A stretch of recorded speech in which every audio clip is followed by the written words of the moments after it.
Jamar. What's going on YouTube? Washington. This is Jamar for here once again. Hey, what's going on YouTube? This is your boy Jamar4 here once again, and surprise, surprise, bitches, we got a new episode of Love and Hip Hop Atlanta last night. Now, I was supposed to record this last night, but a bitch was tired as shit.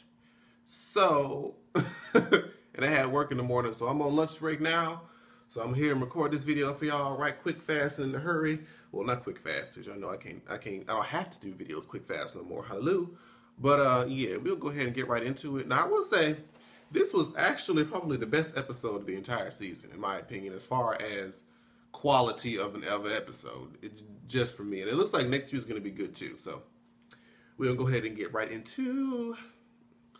We started off. Well, we start where the last one left off, when Carly Red approaches Jock about the whole situation with Miss Piggy, aka the Teletubby, and whatnot. And I was confused because Jock was acting as if what he just did wasn't bullshit. Like Carly was tripping.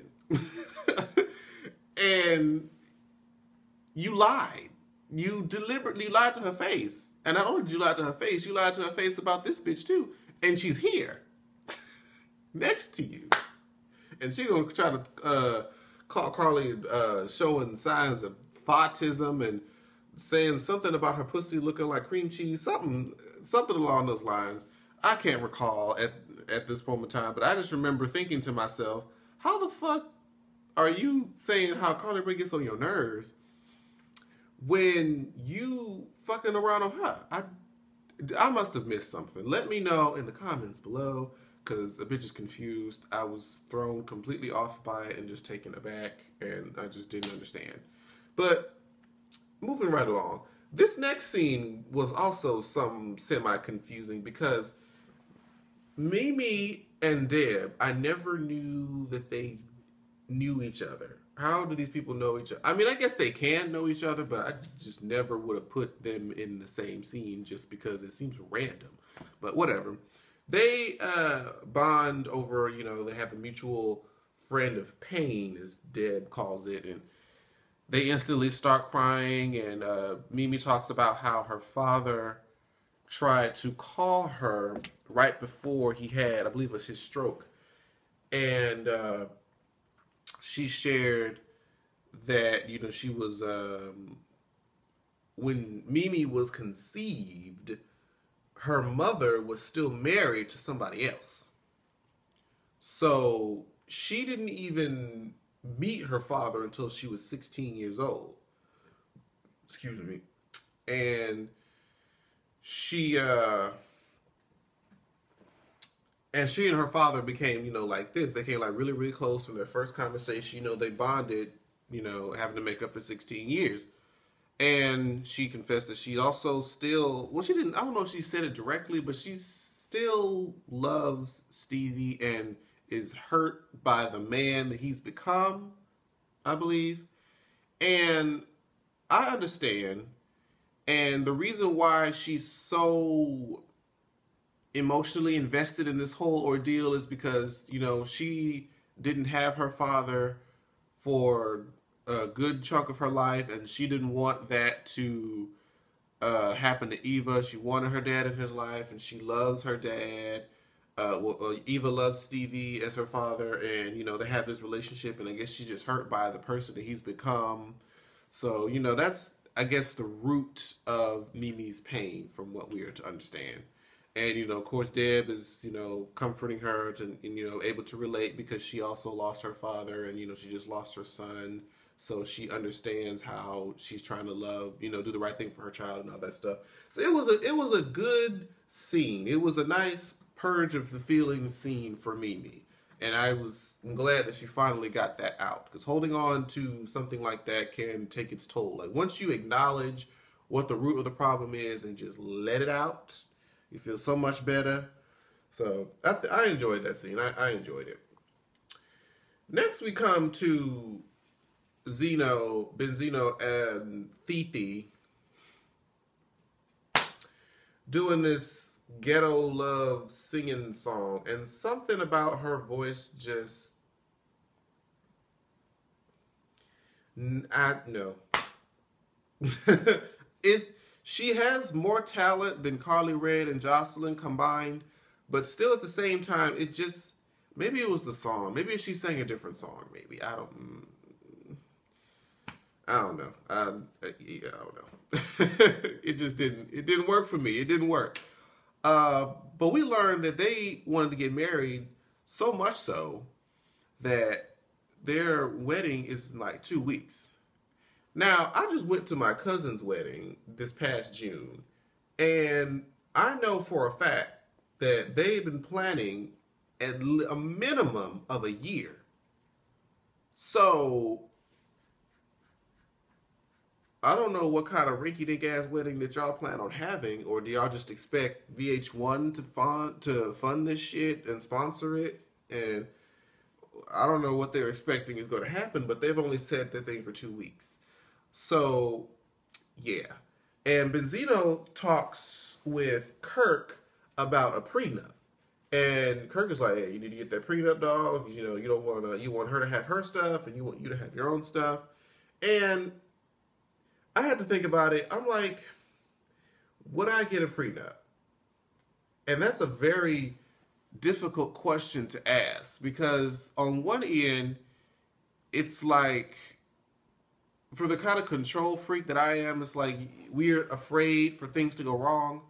We want to have a safety net so that we know that what we've worked hard for will still be ours and not terminated or tarnished or whatever. But at the same time, as a marriage, if you're trying to get married and you have that level of trust in this person to marry this person, you should have that kind of unity to build something together and, share. Since you're going to be sharing your lives together, you should, I guess, share and merge your assets at the same time.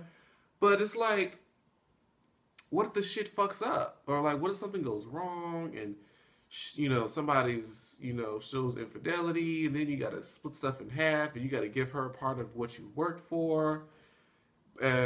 Or at the same time, if it doesn't go wrong, I guess just because y'all can't share assets, it may create friction in the relationship. I don't know. It's just, to each his own. It's hard to really determine or to tell somebody whether they should or should not get a prenup. I guess if you really see that it's really a one-sided relationship, then get a prenup because you don't want people to be gold digging and mooching off you or try to kill you and get your money. But I don't know. Y'all tell me how y'all feel about it. And Benzino is at his old fuckery again. I'm about to say, did y'all catch that? Y'all know, for those of y'all who don't know, Benzino has his own sex tape. And Benzino had been known for eating ass, okay? And Benzino was known for, in that dirty ass bathtub, eating that old ghetto looking bitch's ass. And he gonna say something about they want to have a wedding on the sand and he wants to lick the sand off her booty.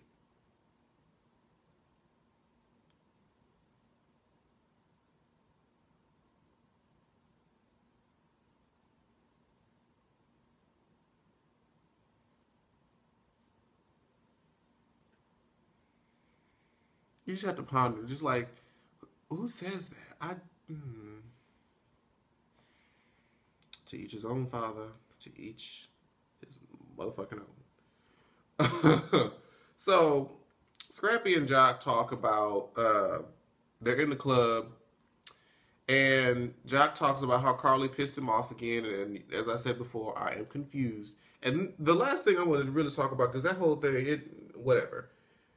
The one thing that Jock mentioned that was interesting, Jock said that Carly used to do this position. And imagining it just sounds hilarious. He or she used to jack his dick with her arms and also her feet. So I'm going to attempt this. And how the fuck did she do this? Okay. So she got the dick. So now let's try. If you got the shit here and you're doing, is this hot? Like, does this turn you on, bitch? Doing, look, let me stop before I fuck up and fall off this bitch. Hell nah. What kind of shit looking like a damn monkey? But then again, this is chronic. No, we ain't gonna go there. Moving right along.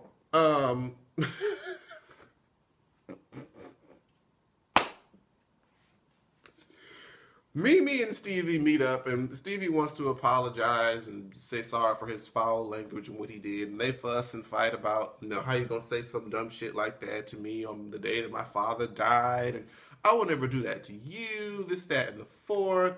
Blah blah blah blah. But here's the thing, Mimi, I swear to God, if you say that Nico was the only person in your corner one more fucking time. I swear. And then, I don't think I said this last review on Monday, or I don't even know if I even knew Monday. Mimi eventually, or at least in the past 2 days, finally admitted that yes, indeed, that tape was a production on that ass, because VH1 was threatening to remove her from Love and Hip Hop because her character was boring. So she had to do something to kind of revamp that ass, which we already knew. This is nothing, you just confirmed what we already knew, girl. Okay? You telling us that you produced that sex tape to gain relevancy is about as obvious as Queen Latifah coming out and saying she's a lesbian. Like, we already knew that, girl. So, it just goes without saying. Sorry, I'm scratching, y'all. It's what the? Oh, sorry, I got a notification. I'm all over the place. Forgive me, y'all. Scrappy and Erica are at the park with their daughter Ava. No, oops, wrong daughter. Imani. And this is the why am I so itchy? I don't know. I'm just gonna have to sit here and scratch y'all shit. Y'all don't judge me. They're at the water park having fun, and Erica's talking about how since her and Scrappy are no longer together, they don't have to worry about the drama and friction and all that other shit. This is the thing that was interesting to me. I was just like, something about this ain't right. Erica, you're black. Erica's black, and she has weave. And also, she had on what looked like a formal-ish dress. Now, I know that black people don't too much care for water, especially the black women. It's not so much that they can't swim, but girl, your hair looked done. You had a full mug of makeup, and you had on a dress. What are you doing at a water park, spinning around, shooting water and shit? That, I just thought it was strange. I just thought it was a little strange. But, her and Scrappy want to talk about getting Mama D back involved and getting the whole family together again. And Erica's like, you know what happened last time? Y'all remember that season 2 when that Erica and her mom went to meet with Scrappy and his mom, and they had that dinner, and it was this whole brawl, and it was just a mess. But anywho, where we at? Rashida and Althea go to get a wedding dress. And again, I just say something about Althea just strikes me. I feel like she would make a really good killer in a horror movie. The way that she just looks. Something about her smile just seems sinister and evil. I don't know why, but I just feel like if I saw her on the cover just looking like, I would be creeped the fuck out. I'd be interested to see it because I think she would play a good role. But something about her just creeps me out. And she's there with Althea and her mama. And her mama has obviously had some plastic surgery because some of it looked like it's drooping on one side and up on the other side, but we won't go there. They're going to try to get that wedding dress. She was like, well, I need, I found the perfect wedding dress and I want to get it, like in a week and a half. The woman at the store was like, well, I'm sorry to disappoint you, but this shit takes about a good 4 to 6 months to customize. She was like, what? I need this in like a week and a half. Like, we at the wrong store. Let me tell you something. This is why people get engaged and have their weddings at least a minimum of a year later, because of all the shit that has to be planned and the shit that can't be done until months after it's been scheduled. You can't get no damn dress ready for your ass in a week and a half. Hell, it takes a week and a half just to get to the people who gonna do the customization. So, I don't know what you thought, girl, Miss Thee. Shit. Mama D it comes to Scrappy, and she's talking about how they wants to get together with Erica and all the other stuff. And Mama D just says that she wants to get a single out, and not just a single. I thought she was gonna do like a ratchet track. This bitch is trying to sing and do a little R&B thing, but lo and behold, there was actually something there. There was some runs, there was some riffs. I was like, look at Mama D. She still had that little, smoking after effect, going on up in there. But there was still, something going on. I was like, look at Mama D with some actual something going on for herself. She done got her hair right. Now she done actually showcase some sort of talent, something to bring to the show. Look, you know what? I am proud of Mama D. She done came almost semicircle. I can't say full circle, but she's done come semicircle, and I'm just so proud. And before I leave this scene, did y'all see? I want to know, for those of y'all who are fans of the Sims series, I'm gonna do a video about that too. I've been meaning to talk about the Sims and the Sims 4 and all that stuff. Y'all didn't even know I was into that shit. But irregardless, I want y'all who are Sims fans to watch that Mama D and Scrappy scene again. They were playing Sims 3, either buy mode music, build mode, or some kind of Sims 3 music during that scene. And I caught that shit. I was like, something about this sound familiar. They was playing Sims music and Love and Hip Hop. Don't believe me? Go back to that scene and watch when Scrappy and Mama D was talking. Catch that shit. I'm telling you. So anyway, Kalina has Rashida and Carly in her new house. And of course, Rashida and Carly want to bring, housewarming gifts. I forget what Rashida bought. I think something for the baby. Do you know Carly Red ass gonna bring them a damn pleasure swing? And she was like, I didn't even know they were pregnant. I thought I brought them something to help them make a baby, and they already got one. How do those pleasure swings work? I feel like when I imagine, it seems painful. Like, is the bitch on the swing, and then she's supposed to like swing and like run into the dick? That seems like if you miss, it could hurt. I don't know. Somebody educate me on the thoughtness of today's society, because, I'm holier than thou. I don't know about those ungodly things. But anyway, yeah, let me know how that works, because I never really know. But they talk about how Benzino got a tattoo of Althrea's whole body on his rib, because, they say woman comes from the man's rib and things of that nature. But still, that's another thing. I don't believe in the whole tattoos with your loved ones or your boyfriend, girlfriend, even your wife, because that shit's permanent, and your relationship is not guaranteed to be permanent. So, and then you have to go through getting it covered up and all that shit. You nobody want to go through that. It just seemed like a stupid thing to do. That's why Mimi had to cover up her tattoo that her and Stevie had to try to make it look like something else. So yeah, don't do that. Erica has a little fashion show, and this is the thing. I know I was not the only one that caught this.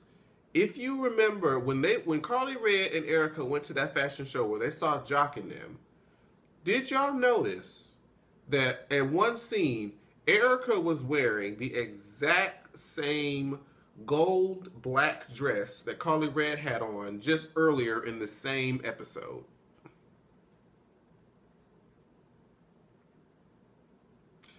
But if you go to the next part of the scene, when Mama D comes over and they, make amends, they talk about how I love, I wish you all the success, I want us to be a family, recover from blah, blah, blah, blah, blah. Then she changed at some point into some little pink thing. But I was like, oh, this bitch is wearing the same dress, the exact same dress. They probably filmed that scene with the other fashion show. She took that bitch off, put that bitch back on Erica, thought we wouldn't catch it, and this put the scenes far enough apart thinking that we wouldn't notice that shit. But I noticed that shit, motherfuckers. VH1, you ain't slick, bitch. And so, of course, Mama D and Erica are now all buddy-buddy friends now. Mimi and Nico. Obviously, Media Takeout or TMZ, whichever one it is, I think it's Media Takeout, is sponsoring this season of Love and Hip Hop because everything is on Media Takeout now. So she finds that some stories about Nico being married. And Nico finally, for the first time this season, tells the truth and says that there is some truth to him being married. I'm just like, Mimi, sweetheart, what more does Nico have to do for you to leave him? I don't know. Do you really don't want to be alone that bad? It is okay. I swear it is okay to be alone sometimes and to find somebody worth a damn, because your choice admit you need a matchmaker. Let Arian, or well, I don't know how well Arian is. Well, no. Just have one of your friends that you trust and you see is actually in a good relationship hook you up with somebody, because you doing this by yourself. But that's this episode of Love and Hip Hop Atlanta, y'all. Excuse me, this surprise episode. Sorry I got into y'all so late, but I was tired. I would have been on this bitch dry as fuck, but now I'm rested. I'm up. And yeah, so thank you guys for watching. Make sure you guys like, comment, and subscribe to the video. This is the first time that you're seeing me and my crazy ass. Make sure you share it on Facebook, Twitter, MySpace, Black Planet, whatever social media you have. And thank you guys so much for supporting the channel. And to all my new subscribers, I appreciate you guys coming on over. Hope you're enjoying yourself. And I will see you guys in the next video. Bye-bye. Like, share, subscribe. Washington, Washington.